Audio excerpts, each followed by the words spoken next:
Thank you. I have to tell you, I'm both challenged and excited. My excitement is I get a chance to give something back. My challenge is the shortest seminar I usually do is 50 hours. And I'm not exaggerating. I do weekends, and what I do more than that, obviously, coach people, but I'm into immersion, because how'd you learn language? You didn't learn it by just learning principles. You got in it, and you did it so often that it became real. And the bottom line of why I'm here, besides being a crazy mofo, is that I'm really in a position, I'm not here to motivate you, obviously. You don't need that. And a lot of times, that's what people think I do, and it's the furthest thing from it. What happens, though, is people say to me, well, I don't need any motivation. And I say, well, that's interesting. That's not what I do. I'm the why guy. I don't know why you do what you do. What is your motive for action? What is it that drives you in your life today, not 10 years ago, or are you running the same pattern? Because I believe that the invisible force of internal drive activated is the most important thing in the world. I'm here because I believe emotion is the force of life. All of us here have great minds. You know, most of us here have great minds, right? I don't know if I'm in the category, but we all know how to think. And with our minds, we can rationalize anything. We can make anything happen. We can, I agree with what was described a few days ago about this idea that people work in their self-interest. But we all know that that's bullshit at times. You don't work in your self-interest all the time. Because when emotion comes into it, the wiring changes in the way it functions. And so it's wonderful for us to think intellectually about how the life of the world is, and especially those who are very smart. We can play this game in our head, but I really want to know what's driving you. And what I'd like to maybe invite you to do by the end of this talk is explore where you are today for two reasons. One, so that you can contribute more. And two, so that hopefully we can not just understand other people more, but maybe appreciate them more and create the kinds of connections that can stop some of the challenges that we face in our society today. They're only going to get magnified by the very technology that's connecting us, because it's making us intersect. And that intersection doesn't always create the view of everybody now understands everybody and everybody appreciates everybody. So I've had an obsession basically for 30 years. And that obsession has been what makes the difference in the quality of people's lives? What makes the difference in their performance? Because that's what I got hired to do. I got to produce the result now. That's what I've done for 30 years. I get the phone call when the athlete is burning down on national television and they were ahead by 5 strokes and now they can't get back on the course. And I got to do something right now to get the result or nothing matters. I get the phone call when the child is going to commit suicide, and I got to do something right now. And in 29 years, I'm very grateful to tell you I've never lost one in 29 years. It doesn't mean I won't someday, but I haven't done it. And the reason is an understanding of these human needs that I want to talk to you about. So when I get those calls about performance, that's one thing, like how do you make a change? But also, I'm looking to see what is it that's shaping that person's ability to contribute, to do something beyond themselves. So maybe the real question is, you know, I look at life and say there's 2 master lessons. One is there's the science of achievement, which almost everyone in this room has mastered to an amazing extent. That's how do you take the invisible and make it visible, right? How do you take what you dream about and make it happen? Whether it be your business, your contribution to society, money, whatever it is for you, your body, your family. But the other lesson of life that is rarely mastered is the art of fulfillment. Because science is easy, right? We know the rules, you write the code, you follow those, and you get the result. Once you know the game, you just, you up the ante, don't you? But when it comes to fulfillment, that's an art. And the reason is it's about appreciation and it's about contribution. You can only feel so much by yourself.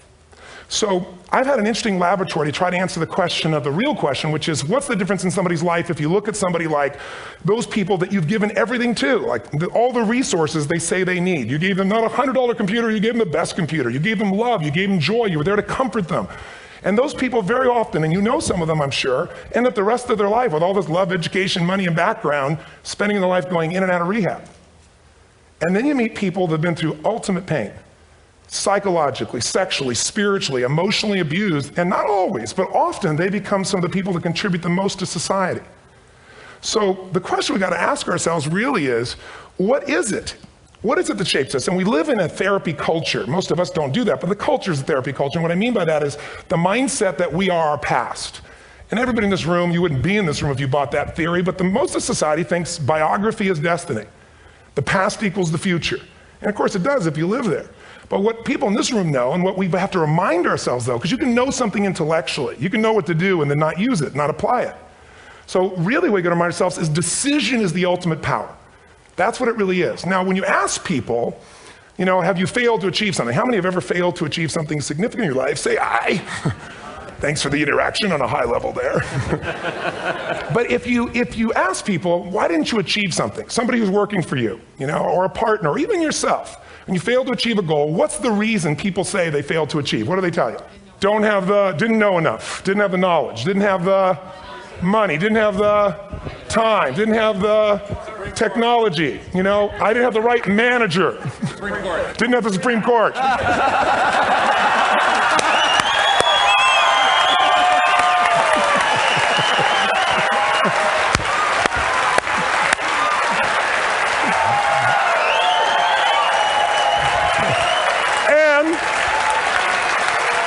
And what do all those, including the Supreme Court, have in common? They are a claim to you missing resources. And they may be accurate. You may not have the money. You may not have the Supreme Court. But that is not the defining factor.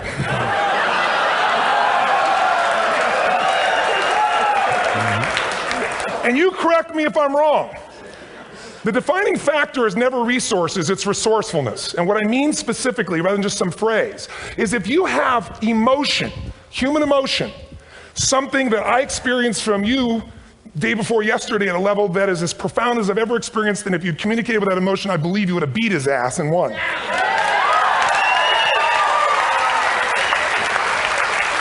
But how easy for me to tell him what he should do.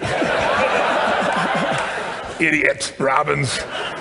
But I know when we watched a debate, at that time, there were emotions that blocked people's ability to get this man's intellect and capacity and the way they came across to some people in that day. Because I know people that wanted to vote in your direction and didn't, and I was upset. But there was emotion that was there. How many know what I'm talking about here? Say I. So emotion is in. If we get the right emotion, we can get ourselves to do anything. We can get through it. If you're creative enough, playful enough, fun enough, can you get through to anybody, yes or no? If you don't have the money, but you're creative and determined enough, you find the way. So this is the ultimate resource, but this is not the story that people tell us, right? The story people tell us is a bunch of different stories. They tell us we don't have the resources, but ultimately, if you take a look here, flip it up if you would. They say, what are all the reasons they have in common? We've said that. Next one, please. He's broken my pattern, that son of a bitch. But I appreciated the energy, I'll tell you that. What determines your resources? We've said decisions shape destiny, which is my focus here. If decisions shape destiny, what determines it is 3 decisions. What are you going to focus on? Right now, you have to decide what you're going to focus on. In this second, consciously or unconsciously, the minute you decide to focus on something, you've got to give it a meaning. And whatever that meaning is, produces emotion. Is this the end or the beginning? Is God punishing me or rewarding me, or is this the roll of the dice? And emotion then creates what we're going to do, or the action. So think about your own life, the decisions that have shaped your destiny. And that sounds really heavy, but in the last 5 or 10 years, 15 years, haven't there been some decisions you've made that if you made a different decision, your life would be completely different? How many can think of one, honestly? Better or worse? Say I. So the bottom line is maybe it was where to go to work and you met the love of your life there. Maybe it was a career decision. I know the Google geniuses I saw here. I mean, I understand that their decision was to sell their technology at first. What if they made that decision versus to build their own culture? How would the world be different? How would their lives be different? Their impact. The history of our world is these decisions. When a woman stands up and says, no, I won't go to the back of the bus, she didn't just affect her life. That decision shaped our culture. Or someone standing in front of a tank. Or being in a position like Lance Armstrong and someone says to you, you got testicular cancer. That's pretty tough for any male, especially if you ride a bike. Right? You got it in your brain, you got it in your lungs. But what was his decision of what to focus on? Different than most people. What did it mean? It wasn't the end, it was the beginning. What am I going to do? He goes off and wins 7 championships he never won once before the cancer because he got emotional fitness, psychological strength. That's the difference in human beings that I've seen of the 3 million I've been around. Because that's about my lab. I've had 3 million people from 80 different countries that I've had a chance to interact with over the last 29 years. And after a while, patterns become obvious. You see that South America and Africa maybe connect in a certain way, right? Other people say, oh, that sounds ridiculous. It's simple. So what shaped Lance, what shapes you? 2 invisible forces, very quickly. 1, state.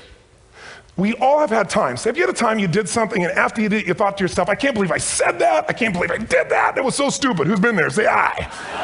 Have you ever done something after you do it, you go, that was me. Right? It wasn't your ability, it was your state. Your model of the world is what shapes you long term. Your model of the world is the filter. That's what's shaping us. That's what makes people make decisions. We want to influence somebody, we got to know what already influences them. And it's made up of 3 parts, I believe. First, what's your target? What are you after? Which I believe it's not your desires. You can get your desires to goals. How many of you got a goal or desire and thought, is this all there is? How many have been there? Say aye. So it's needs we have. I believe there are 6 human needs. Second, once you know what the target that's driving you is and you uncover it for the truth, you don't form it, you uncover it. Then you find out what's your map. What's the belief systems that are telling you how to get those needs? Some people think the way to get those needs is destroy the world. Some people is to build something, create something, love someone. And then there's the fuel you pick. So very quickly, 6 needs, let me tell you what they are. First one, certainty. Now these are not goals or desires, these are universal. Everyone needs certainty that they can avoid pain, at least be comfortable. Now how do you get it? Control everybody, develop a skill, give up, smoke a cigarette.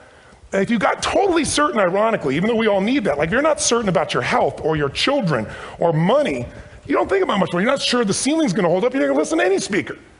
But while we go for certainty differently, if we get total certainty, we get what? What do you feel if you're certain? You know what's gonna happen, when it's gonna happen, how it's gonna happen, what would you feel? Bored out of your mind. So God, in her infinite wisdom, gave us a second human need, which is uncertainty. We need variety. We need surprise. How many of you here love surprises? Say aye. Bullshit. You like the surprises you want. The ones you don't want, you call problems, but you need them. So variety is important. Have you ever rented a video or a film that you've already seen? Who's done this? Get a fucking life. Right?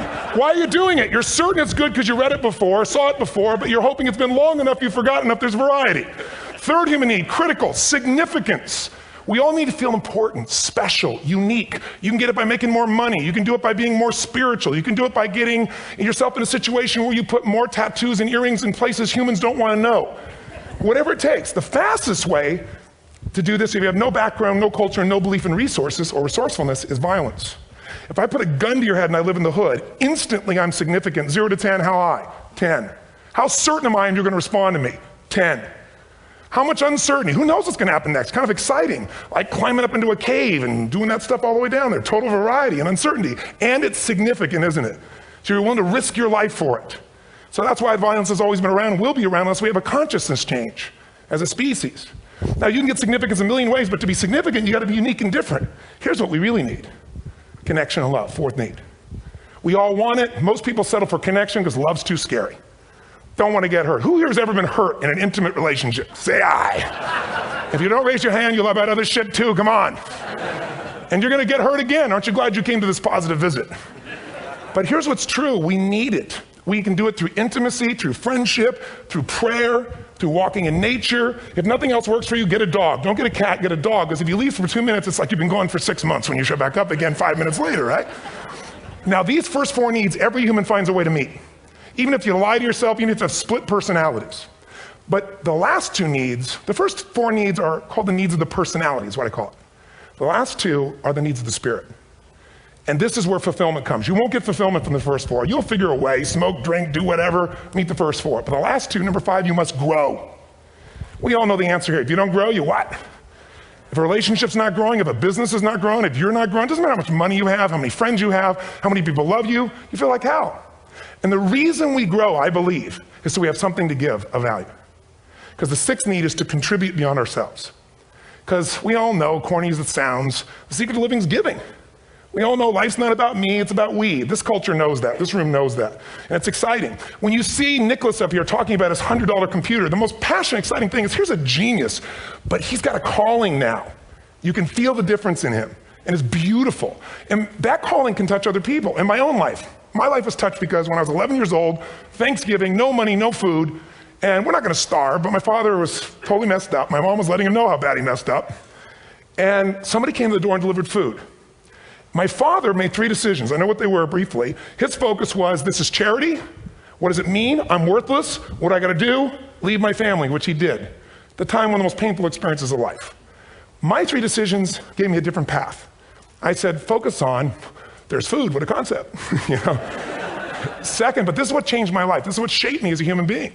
Somebody's gift, I don't even know who it is. I thought, my father always said, no one gives a shit. And all of a sudden, somebody I don't know, they're not asking for it, this is giving our family food, looking out for us. It made me believe this. What does it mean? That strangers care. And what that made me decide is if strangers care about me and my family, I care about them. What am I gonna do? I'm gonna do something to make a difference. So when I was 17, I went out one day on Thanksgiving. It was my target for years, have enough money to feed 2 families. Most fun thing I ever did in my life, most moving. Then next year I did 4, and I didn't tell anybody what I was doing. Next year, 8. I wasn't doing it for brownie points, but after 8, I thought, shit, I could use some help. So sure enough, I went out, and what did I do? I got my friends involved, and I grew companies, and then I got 11 companies, and I built a foundation. Now, 18 years later, I'm proud to tell you, last year we fed 2 million people in 35 countries through our foundation, all during the holidays, Thanksgiving, Christmas, in all the different countries around the world. It's been fantastic. Thank you. So I don't tell you that to brag, I tell you because I'm proud of human beings because they get excited to contribute once they've had the chance to experience it, not talk about it. So finally, I'm about out of time, the target that shapes you, here's what's different about people. We have the same needs, but are you a certainty freak? Is that what you value most, or uncertainty? This man here couldn't be a certainty freak if he climbed through those caves. Are you driven by significance or love? We all need all 6, but whatever your lead system is tilts you in a different direction. And as you move in a direction, you have a destination or destiny. The second piece is the map. Think of that as the operating system tells you how to get there. And some people's map is, I'm gonna save lives even if I die for other people, and they're a fireman. Somebody else says, I'm gonna kill people to do it. They're trying to meet the same needs of significance, right? They want to honor God or honor their family, but they have a different map. And there are 7 different beliefs. I can't go through them because I'm done. The last piece is emotion. I say one of the parts of the map is like time. Some people's idea of a long time is 100 years. Somebody else says is 3 seconds, which is what I have. And the last one I've already mentioned that felt you. If you got a target and you got a map, and let's say, I can't use Google because I love maps, and they haven't made it good for Macs yet. So if you use MapQuest, how many have made this fatal mistake of using MapQuest at some time? You use this thing and you don't get there. Well, imagine if your beliefs guarantee you can never get to where you want to go. The last thing is emotion. Now here's what I'll tell you about emotion. There are 6,000 emotions that we all have words for in the English language, which is a linguistic representation, right? It changes by language. But if your dominant emotions, if I have more time, I have 20,000 people or 1,000, and I have them write down all the emotions that they experience in an average week. And I give them as long as they need. And on one side they write empowering emotions, the other is disempowering. Guess how many emotions people experience? Less than 12. And half of those make them feel like shit. So they got 5 or 6 good frickin' feelings, right? It's like they feel happy, happy, excited, oh shit, frustrated, overwhelmed, depressed. How many of you know somebody who no matter what happens finds a way to get pissed off? How many know somebody like this? Or no matter what happens, they find a way to be happy or excited. How many know somebody like this? Come on. When 9/11 happened, and I'll finish with this, I was in Hawaii. I was with 2,000 people from 45 countries. We were translating 4 languages simultaneously for a program that I was conducting for a week. The night before was called Emotional Mastery. I got up, had no plan for this, and I said, we had a list of fireworks, I do crazy shit, fun stuff. And then at the end I stopped, and I had this plan I was gonna say, but I never do what I'm gonna say. And all of a sudden I said, when do people really start to live? When they face death. And then I went through this whole thing about if you were gonna get off this island, if 9 days from now you were gonna die, who would you call, what would you say, what would you do? One woman, well that night is when 9/11 happened. One woman had come to the seminar, and when she came there, her previous boyfriend had been kidnapped and murdered. Her friend, or her new boyfriend, wanted to marry her, and she said no. He said, if you leave and go to that Hawaii thing, it's over with us. She said it's over. When I finished that night, she called him and left a message, true story, at the top of the World Trade Center where he worked, saying, honey, I love you. I just want you to know, I want to marry you. It was stupid of me. She was asleep, because it was 3 a.m. for us, when he called her back from the top and said, honey, I can't tell you what this means. He said, I don't know how to tell you this, but you give me the greatest gift, because I'm going to die.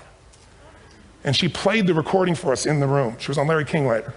And he said, you're probably wondering how on earth this could happen to you twice. And he said, all I can say to you is, this must be God's message to you, honey. From now on, every day, give your all, love your all. Don't let anything ever stop you.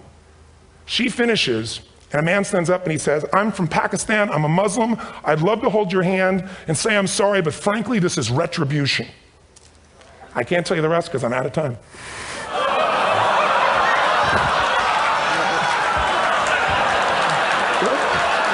Are you sure? Finish the story. 10 seconds. 10 seconds, no, I want to be respectful. 10 seconds, all I can tell you is I brought this man on stage with a man from New York who worked in the World Trade Center, because I had about 200 New Yorkers there. More than 50 lost their entire companies, their friends, marking off their Palm Pilots. One financial trader, this woman made of steel, bawling. 30 friends crossing off that all died. And what I did to people said, what are we going to focus on? What does this mean, and what are we going to do? And I took the group and got people to focus on, if you didn't lose somebody today, your focus is going to be how to serve somebody else. There are people, the one who got him, she was so angry and screaming and yelling. Then she wasn't from New York, she's not an American, she doesn't know anybody here. I said, you always get angry. She said, yes. Guilty people got guilty, sad people got sad. And I took these two men and did what I call an indirect negotiation. Jewish man with family in the occupied territories from New York who would have died if he was at work that day. And this man who wanted to be a terrorist and made it very clear. And the integration that happened is on a film, which I'll be happy to send you, so you can really see what actually happened instead of my verbalization of it. But the two of them not only came together and changed their beliefs and models of the world, but they've worked together to bring, for almost 4 years now, to various mosques and synagogues, the idea of how to create peace. And he wrote a book, which is called My Jihad, My Way of Peace. So transformation can happen. So my invitation to you is this. Explore your web, the web in here. The needs, the beliefs, the emotions that are controlling you, for 2 reasons. So there's more of you to give. Achieve too, we all want to do it, but I mean give, because that's what's going to fill you up. And secondly, so you can appreciate, not just understand, that's intellectual, that's mind, but appreciate what's driving other people. It's the only way our world's going to change. God bless you, thank you, I hope this was served. Robbins.